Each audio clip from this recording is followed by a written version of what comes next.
सबसे पहले तो चौकीदार को पकड़ेगा ना कि तुम कहाँ थे, क्यों ये घटना हो गई तुम्हारे रहते हुए, किस लिए तुमको रखा था।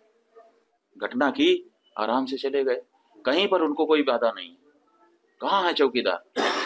अरे भाई, पाकिस्तान की धरती से आए थे, इतनी जल्दी कैसे पता चल गया आपको?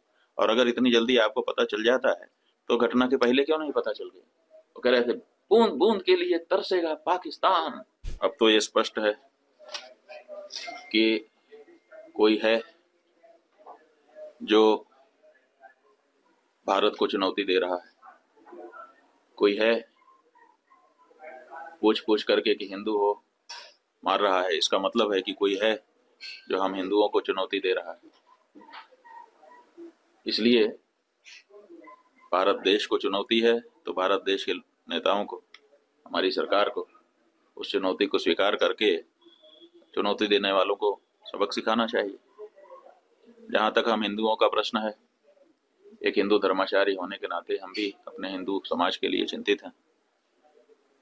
हम भी इस बारे में मंथन कर रहे हैं कि हमारी सुरक्षा कैसे सुनिश्चित हो सके, क्योंकि जो सरकारें हैं वो तो कहीं ना कहीं असफल हो रही हैं। हिंदू होने के नाते हमको मार दिया जाता है, मारने वाला सैकड़ों किलोमीटर से चल के आता है, बड़े बड़े हथियार अपने साथ लिए रहता है, एक नहीं अनेक की संख्या होती है।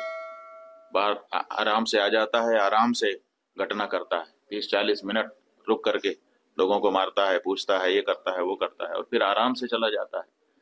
कहाँ से आया कहाँ चला गया पता ही नहीं है। तो ये जो घटना है इसने बता दिया है कि हर हिंदू को अपनी सुरक्षा के लिए अब स्वयं सचेष्ट होने की आवश्यकता है। इसलिए हिंदुओं को इस बारे में चिंतन करने की जरूरत है, और अगर आवश्यकता पड़े तो शस्त्र शास्त्र का अभ्यास भी करना चाहिए और धारण भी करना चाहिए, ताकि आवश्यकता पड़ने पर अपनी रक्षा और अपनों की रक्षा वो कर सकें। नाम और धर्म पूछकर गोली मारी गई है। हाँ, तो वही तो स्पष्ट हो गया है कि ये हमारे विरुद्ध कार्य किया जा रहा है। सबसे समस्या ये है कि जब हमारे घर में हमने चौकीदार रखा हुआ है और हम कहीं चले गए, हमारे घर में कोई घटना होती है तो हम सबसे पहले किसको पकड़ेंगे?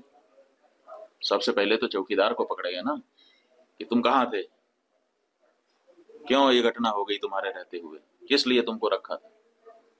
लेकिन यहाँ नहीं ऐसा हो रहा है।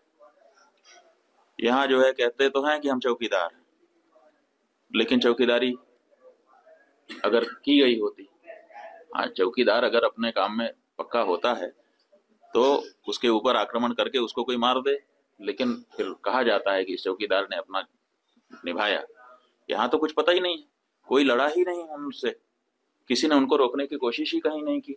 वो आए, घटना की, आराम से चले गए, कहीं पर उनको कोई बाधा नहीं। कहाँ है चौकीदार? और चौकीदार के बारे में चर्चा ही नहीं हो रही है। अब कह रहे हैं हम उनको सबक सिखा देंगे, हम ये कर देंगे, हम वो कर देंगे। पाकिस्तान की धरती से आए थे। अरे भाई, पाकिस्तान की धरती से आए थे, इतनी जल्दी कैसे पता चल गया आपको? और अगर इतनी जल्दी आपको पता चल जाता है तो घटना के पहले क्यों नहीं पता चल गया?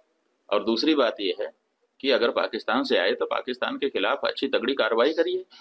आप कह रहे हैं कि हम सिंधु नदी का जल रोक देंगे।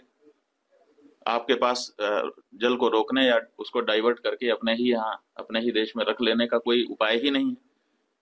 हमने विशेषज्ञों से पूछा कि अगर हम सिंधु नदी का जल पाकिस्तान में जाने से रोकना चाहते हैं तो हमारे पास क्या व्यवस्था है। उन्होंने कहा हमारे पास कोई व्यवस्था नहीं है। अगर हम आज से शुरू करें कि ऐसी व्यवस्था हम बना ले तो पैसा कितना लगेगा वो तो अभी पूछिए ही मत। अगर पैसा पर्याप्त दे दिया जाए, पैसे के कारण एक दिन भी काम ना रुके, तब भी 20 साल लगेगा, तब हम सिंधु नदी का जल रोक पाएंगे। तो ऐसी परिस्थिति में हम ये कह दे रहे हैं कि हम सिंधु नदी का जल रोक लेंगे। और टेलीविजन के एंकर हमने सुना, वो कह रहे थे बूंद बूंद के लिए तरसेगा पाकिस्तान, एक गिलास शुद्ध पानी नहीं मिल पाएगा, खेती नष्ट हो जाएगी, बिजली नष्ट हो जाएगी, ये हो जाएगा, वो हो जाएगा। गजब बता रहे थे, ऐसा लग रहा था कि जैसे प्यास तो लग ही गई पाकिस्तान को। और इधर विशेषज्ञ बता रहे हैं कि हमारे पास पानी को रोक लेने का कोई उपाय ही नहीं। तो ये जो बातें हैं ये समझ से बाहर हैं। हमारा ये कहना है कि घटना बहुत बड़ी हुई है, इससे बहुत सारी शिक्षा समझ लेने की आवश्यकता है, सबक लेने की आवश्यकता है। और सबसे पहले जिन लोगों से ये चूक हुई है उनको चिन्हित करने की आवश्यकता है और उनको दंडित करने की आवश्यकता है। उसके बाद अगर कोई बाहरी है तो उसके ऊपर भी प्रहार करना चाहिए।